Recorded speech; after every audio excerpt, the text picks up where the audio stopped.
Hello, good morning everyone, welcome back to my channel. कैसे हैं आप सभी? आई होप आप सभी अच्छे होंगे। तो फ्रेंड्स, आज है सावन का सोमवार और मैं अभी नहा के रेडी हो रही हूँ। वैसे इस ड्रेस के ऊपर दूसरी ओढ़नी है, लेकिन अभी सावन के हिसाब से मैंने ये डोरिया की कलरफुल ओढ़नी वियर की है। अभी काफ़ी दिनों बाद मैं व्लॉग बना रही हूँ। कुछ क्लिप्स आगे पीछे भी है मेरी, वो भी मैं इसी व्लॉग में ऐड कर रही हूँ।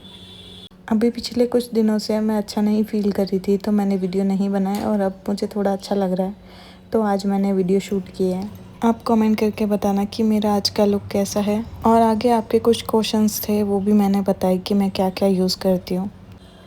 ये मैं घर पे ही बना रही हूँ पार्थिव शिवलिंग, क्योंकि ऐसे तो शाम को मैं रोज़ मंदिर जाती हूँ, लेकिन सुबह पूजा नहीं कर पाती, कभी काम रहता है, कभी बारिश आ जाती है, तो मैंने घर पे ही बना लिया था। सुबह मैं घर पे पूजा करके फिर शाम को मंदिर चली जाती हूँ। फिर मम्मी और आ जाएंगे तो मैं आराम से मंदिर जा सकती हूँ उनके साथ। खाने में मैंने बनाया ग्रेवी आलू, और ये मखाने की खीर बनाई है प्रसाद चढ़ाने के लिए। और उसके बाद सारा ही काम ख़त्म कर लिया था किचन का। और कुछ फ्रूट्स और सब्ज़ियाँ जो पापा लेकर आए थे, अभी वो वॉश करनी है। और फ्रूट्स पहले लड्डू को चढ़ा दिए थे और बाकी सारे वॉश करके रख दिए। ये मैंने ब्लिंकिट से कुछ सामान मंगवाया था मंदिर के लिए, जहाँ मैं रोज़ जाती हूँ, क्योंकि अभी सावन का महीना है और पूरे दिन चढ़ा हुआ सब चढ़ता है, दूध वगैरह घी वगैरह, तो मंदिर बहुत ज़्यादा चिपचिप हो जाता है, बहुत ज़्यादा मच्छर मक्खियाँ आते हैं, तो साफ़ सफाई भी ज़रूरी है। ये मैं किसी दिखावे के लिए नहीं बोल रही, लेकिन बहुत लोग होते हैं जो मंदिर के लिए कुछ ना कुछ करना चाहते हैं, लेकिन इतना किसी के भी दिमाग में नहीं आता, मेरे भी नहीं आया था, तो ये भी हम कर सकते हैं। हम रोज़ साफ़ सफाई नहीं कर सकते, लेकिन ये चीज़ें तो ला के रख सकते हैं। और फिर मंडे को तो मैं रोज़ सुबह भी मंदिर जाती हूँ।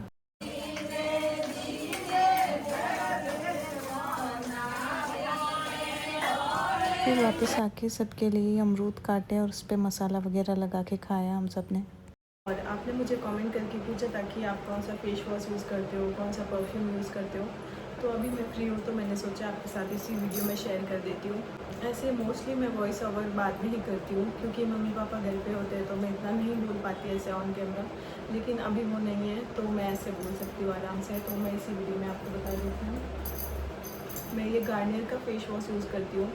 वैसे विंटर में मैं पियर्स का यूज़ करती हूँ, क्योंकि उससे स्किन ड्राई नहीं होती। और अभी जो भी सीज़न होता है उसमें मैं ये गार्नियर का फेस वॉश यूज़ करती हूँ।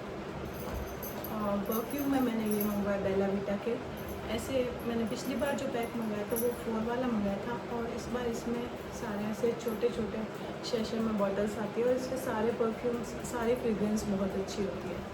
मेरे साथ ऐसा होता था कि मैं कोई भी मार्केट से खुद परफ्यूम पसंद करके लेके आती थी घर पे, और बाद में मुझे वो लगाने का ही मन नहीं करता था, और अजीब सी ऐसे घबराहट जैसे फील होती है ना, वॉमिट जैसा फील होने लग जाता है, वैसा लगता था।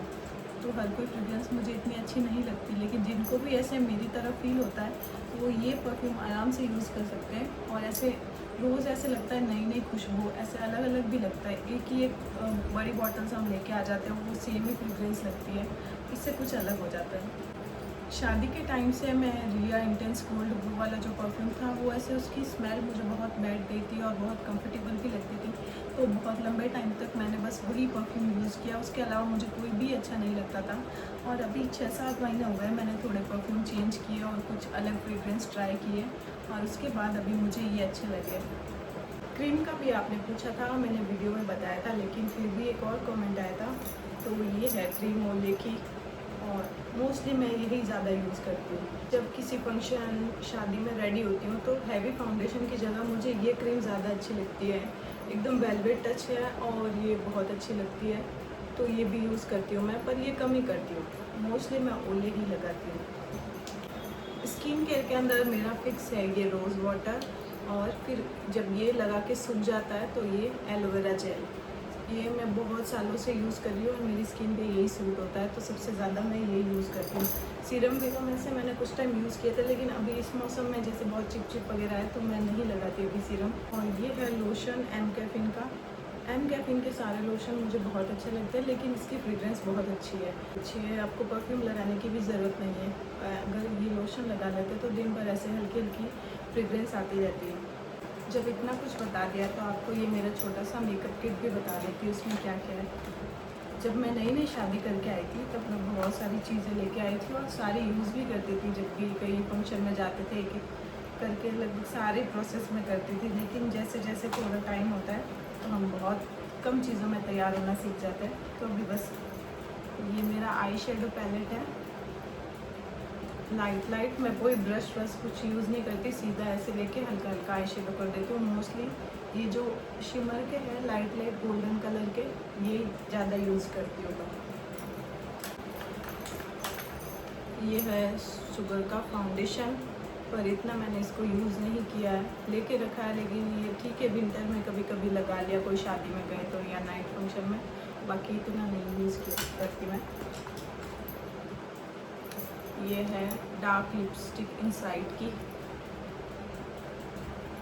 मेरे को पता नहीं क्या है कि अगर कोई एक चीज़ है जो हमें सूट हो गई या जो मुझे पसंद आ गई, मैं वही ज़्यादा यूज़ करती हूँ।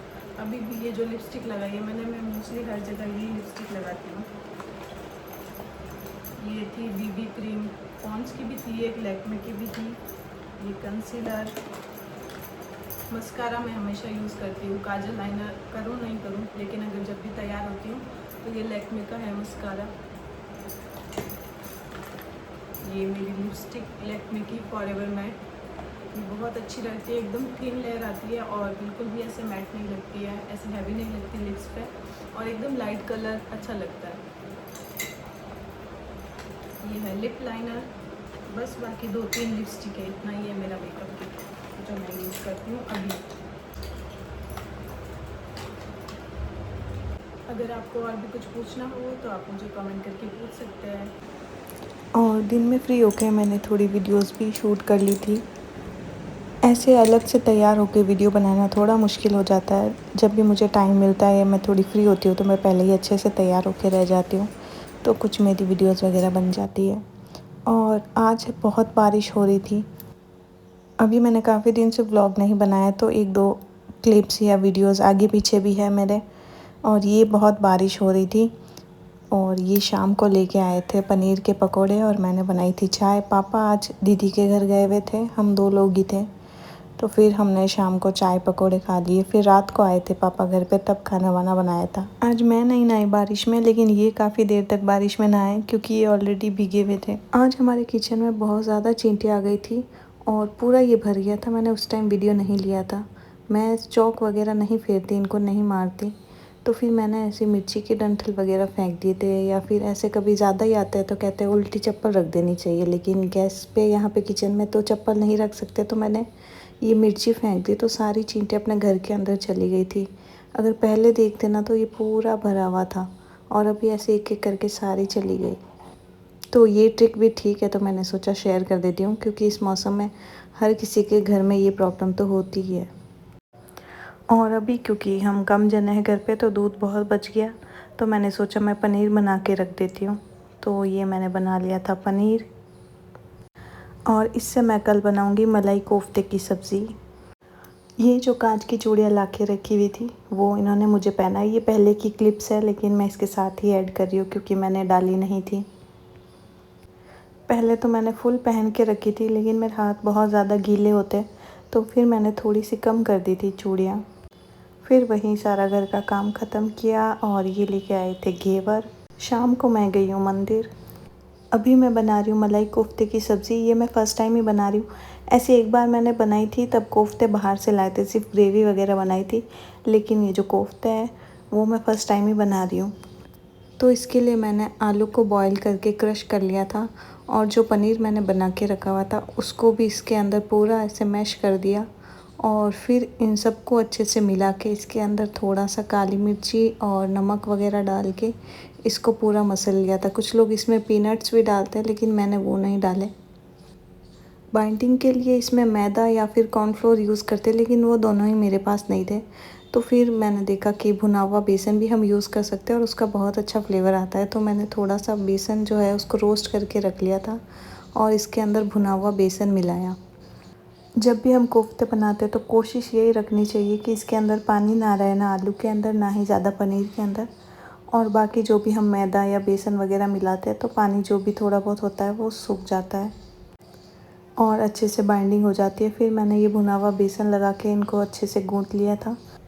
ये बहुत ज़्यादा चिपचिपा सा हो रहा था डो, मुझे लगा नहीं था कि मेरे कोफ्ते इतने अच्छे से बन जाएंगे, लेकिन फिर भी मैंने ट्राई किया। मैंने छोटे छोटे कोफ्ते बना के रखे और उनके ऊपर ये भुने हुए बेसन की अच्छे से कोटिंग करके रखी ताकि ये बिल्कुल भी गीले ना रहे, और ऊपर अच्छे से कोटिंग हो जाएगी तो ये फूटेंगे भी नहीं। अगर इसके अंदर ज़्यादा बेसन या मैदा मिलाते हैं तो ये सॉफ्ट नहीं होते, थोड़े कड़क हो जाते हैं। और ये बन गए हमारे कोफ्ते, और ऑयल गरम करने के लिए रख दिया है मैंने। पहले यहाँ से सब कुछ साफ़ करना है, और बाकी जो सब्जियाँ चॉप करनी थी वो भी मैंने करके रख दी। और अब मीडियम फ्लेम पे कोफ्तों को अच्छे से फ्राई करना है। लेकिन उससे पहले मैंने एक छोटा सा कोफ्ता ट्राई करा कि ये फूटेगा तो नहीं, लेकिन ये तो अच्छे से पक गया था। तो फिर मैंने एक एक करके सारे ही डाल दिए। पर मेरे हिसाब से मुझे ऐसे लगा कि 3-3 4-4 करके अगर मैं अच्छे से फ्राई करती तो ये शायद नहीं फूटते। जो 1-2 फूट गए थे वो, कुछ तो एकदम परफेक्ट बने थे। मेन ये कोफ्ते ही बनाना होता है, बाकी ग्रेवी तो इसकी बहुत इजी है। और ये सब्ज़ी सच में बहुत टेस्टी लगती है, और ख़ास करके इनको बहुत पसंद है। और मैं तो अभी इतने टाइम में फ़र्स्ट टाइम ये बना रही हूँ। ग्रेवी के लिए मैंने प्याज, टमाटर, हरी मिर्ची, लहसुन और ये जो कोफ्ते के थोड़े टुकड़े थे वो भी मिक्स कर दिए, और थोड़ा सा मैंने गरम मसाला डाला था इसके अंदर, और ये क्रीम को अच्छे से फेंट के रख लिया था। बाकी जब ये ठंडे हो गए तो सारे मसालों को अच्छे से पीस लिया था, और ये हमारी ग्रेवी तैयार हो गई। फिर बस नॉर्मल तड़का लगा के हींग का, और इसको ग्रेवी को अच्छे से मैंने फ्राई करा। फिर इसके अंदर बेसिक मसाले डाले, हल्दी, मिर्ची, धनिया, नमक और थोड़ा सा गरम मसाला, और सबको काफ़ी देर तक अच्छे से पकने दिया मैंने। फिर जब पूरा पक गए थे तो जब हम कोफ्ते डालते तो इनको बहुत ज़्यादा हिलाना नहीं है। थोड़ा सा मैंने इसके अंदर लेमन डाला, क्योंकि ये ग्रेवी फिर थोड़ी सी मीठी मीठी सी हो जाती है। और थोड़ी इसके अंदर क्रीम को भी मिक्स किया मैंने, और फिर इसके अंदर जो भी कोफ्ते बने हुए थे उन सबको रख लिया और ग्रेवी को इसके ऊपर डाला। कोफ्तों को ज़्यादा नहीं हिलाया क्योंकि ये बहुत ज़्यादा सॉफ्ट है और सारे टूट जाते हैं। और एंड में मुझे बहुत अच्छा लगा कि इनको ये सब्ज़ी बहुत ज़्यादा पसंद आई, और बहुत खुश होकर इन्होंने खाई। सर्विंग के लिए बहुत अच्छा बाउल तो मेरे पास नहीं था, तो मैंने इसके अंदर ही इसको थोड़ा सा गार्निश कर लिया था ताकि दिखने में सुंदर लगे। और अभी बन के रेडी हो गई हमारी मलाई कोफ्ते की सब्ज़ी। फिर गर्मा गर्म रोटी सेकी और सबने खाना खाया, और किचन मेरा बहुत ज़्यादा फैल गया था। बर्तन तो पूछो मत, अभी मैं बना रही थी ना तब तक मैं वॉश कर रही थी, लेकिन फिर भी इतने बर्तन हो गए। और एंड में मुझे इतना बुरा लगा कि ये टिफ़िन जो है वो पीछे ही रह गए, वॉश करने ही रह गए, जबकि मैंने पूरा साफ़ कर दिया और दूध भी कच्चा रह गया था। पूरा मैं फ्री हुई तब तक 11 बज चुके थे और मुझे आ रही थी बहुत नींद। स्टार्टिंग और एंडिंग सारी मैं भी शूट कर रही हूँ क्योंकि अभी मेरे पास थोड़ा टाइम है। तो फ्रेंड्स, अभी मैं कर रही हूँ ब्लॉग को एंड, और अगर आपको मेरी वीडियोस अच्छी लगी है तो प्लीज़ लाइक और शेयर करना, और मेरे चैनल को सब्सक्राइब ज़रूर करना। धन्यवाद।